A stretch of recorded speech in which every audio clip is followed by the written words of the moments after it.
Just got off the track at the Meadows.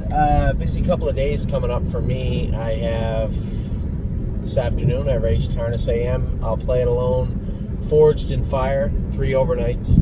Going back to Northfield right now, and I'm going to race Fox Valley Britska in Maiden. I think I have a catch drive in the first, and Danny O'Brien's horse is in the third. I forget her name. Anyway. So looking for some luck tonight, but at the same time, this afternoon, Harness AM, I wasn't shocked. Favorite got everything on his own way, back to half up to a minute, 1 mile 57. Pretty hard to beat that. No flies on old Wilbur Yoder, that's for sure. She raced as good as she could. I had said to Tim after, maybe swap that line pole on the outside out for just another head pole. She just runs out in the turns, in the straightaways, and runs in the turns, no big deal. I think I got days next week. I won't be able to drive her. I don't think it matters who drives her. She raced great. And then a horse that surprised the hell out of me was I'll Play It Alone. So those of you at home didn't really get a full vantage point of what took place in. So let me explain how the race took place, how it unfolded. I had every intention of leaving with him. I went out of there with him. I let him pace out of there as hard as we could for 30 feet, 40 feet, 50 feet. I looked left. 5 of them are going as hard as they can into the first turn. And, you know, I don't want to join the fray. You know, I have my expectations at this point for I'll Play It Alone were tempered, to say the least. But I didn't want to, I didn't want to ensure that the horse didn't get a fair shot. So I had to retreat. I looked left again. The only place was a nice little parking spot in the 8-hole. That was it. Or even the 9-hole, maybe. I dropped him in. You could tell, I couldn't see what the quarter was up. I knew we were flying. We were going right along, and they weren't. I looked up and I could see somebody quarter pulling, and I knew they weren't going to slow down. I figured 55 and a piece was going to be the half, which didn't really put me in a horrible spot to strike. I mean, they'd only go so fast. I'm thinking 55. They're going to come half in a minute. They're going to crawl. So, one second. Anyway, so I just let him saunter along. And then we got, coming out of the 5/8 pole now, the video doesn't show it because it I'm last, virtually. The colt almost runs. He gets out of gear, got rolly, and to be honest, if he wanted to be, for lack of a better word right now, if he wanted to be a pig about it, he just would have rolled off. But he didn't. He just got rolly. He came right up pacing, but it cost me a good 4 or 5 lengths. So at this point, I'm a football field out of first. I'm a long way out of first. But I can see the flow is dead. Like, it's done. And he's coming. He's making up ground. Now you start to see him come into view getting into the last turn. He had made up quite a bit of ground. Everybody in the flow is done. So I just want to stay along the rail. Even though the horse in front of me along the rail is done, we're going to gain ground in the last turn, and exactly what we did. I run into another wall coming into the last turn. I think the 6 horse or something was walking, and I just kind of had to creep through, and he paced all the way to the wire. I was very, very surprised and very happy with the way the horse raced. Had I had a decent post, we had a place to race, had he not get out of gear getting into the last, or coming into the 5/8 ball turn, I'm a winner. Certain I am. I'll be quite frank. His first start, he had that freak speed, right? That balls to the wall, bully, crazy speed. He had it. And we talked about how that really wasn't going to do him any good, and he really didn't improve. But I'll be quite honest. Today's mile might have been the best mile I've ever seen in my life at I'll Play It Alone. I'm sure I'll give him the Stallion Series victory in 54-4 last year, but he was uncontrollable. He was just a loose cannon. Today was the first day I actually said to myself, might be okay. Danny's going to yell at me. I took my hands off the steering wheel. Heaven forbid. I was very, very happy with him today. It's a condition claiming event. It's not like, oh my God, I'll Play It Alone's back.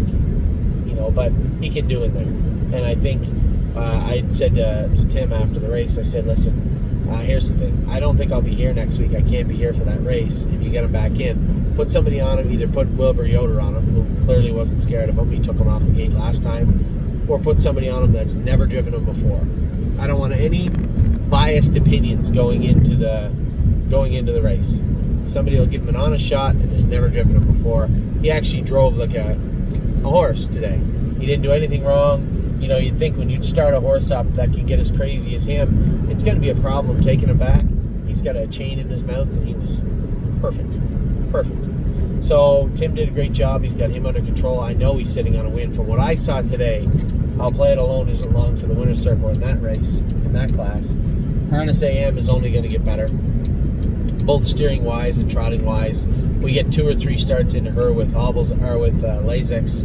I think you'll see a much better filly. You know, if I'm not mistaken, the Stallion Series comes here on the 20th, maybe, somewhere around there. I think she'll give them all they want. So, really happy with Harness AM today. Really happy with I'll Play It Alone. Little not disappointed. You know what? Here's the story. We all know it. Most of you out there know the terrible luck that Fortune Fire had as a baby. What he overcome to get to the races. He did win a race for us. He was second. March was the time to have him here, right? That was when Fortune Fire could, ply his trade in a meager setting, and that's what he needed.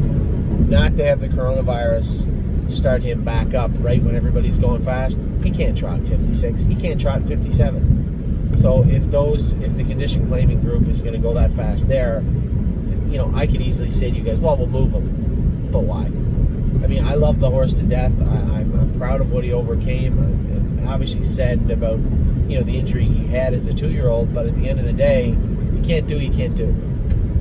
But he will make somebody a nice racehorse, and he'll grow into a racehorse. He's still got a lot of maturing and growing and muscle to put on. He'll grow into a racehorse. I just don't think it's going to be one for us. So, Fortune Fire, I think that will do it for Fortune Fire and us. We'll probably put him up for sale on the sale board. As I said, he'll do good for somebody. He tries. He wants to do his work. Probably tried him 59 today, 2 minutes. So he can go right now. You give him 3 or 4 starts in a row. Will he trot in 58 apiece? Yep. Still not good enough. So I think we'll probably look to move him to a different postal code or zip code and a different setting and a different farm. So not all bad though. I mean, he did what he could. I can honestly report that Fortune Fire tried as hard as he could. He didn't let go. He didn't walk. He did everything he could from start to finish. Just wasn't even close to good enough. I'll Play It Alone came around. I was thoroughly impressed with what I saw from him. Not shocked with Harness AM when I saw the quarter come up 28-3, and I knew the brakes were on.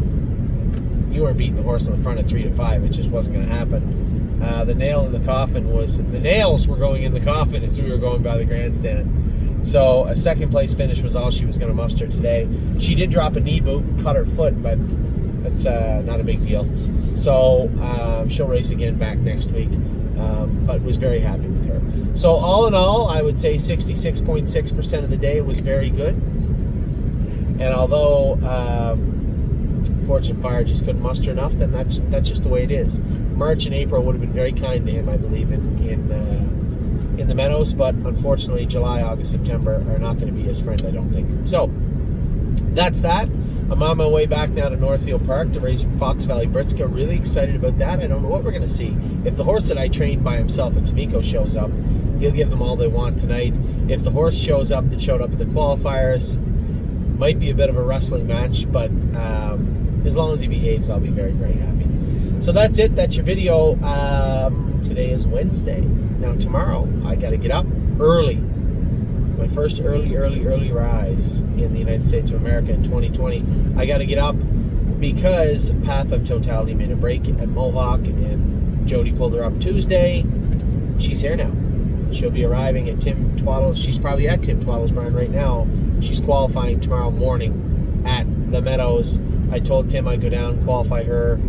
I think qualify a couple of his horses and school one for him also. Always happy to work when I'm in the area. My only concern about tomorrow in Ohio in the morning was getting Welland down school. It turned out she's not healthy, and we're not going to be able to race her in the Buckeye next week. So that just leaves, sometimes things happen to school. Jason can certainly go with him. And Desperado, Ronnie Wren is going to be driving him in wherever he races next week. So he may as well school him. There's no real need for Anthony to be in Northfield Park tomorrow morning, and a big need to be in the Meadows. So after tonight's race, I'm going to go home, get a beauty sleep. And then I got to get up early and be at the Meadows for 10 o'clock in the morning. So, talk to you guys soon. It is a beautiful day again. 94 degrees Fahrenheit, which is, let me do the quick math, 31. Wow. Is it really? 32s. It is 30 degrees, 31 degrees. It's hot again here today, and by all accounts in Ontario, it's hot. I hope it's hot everywhere you're at. You're having a great day. We'll talk to you soon.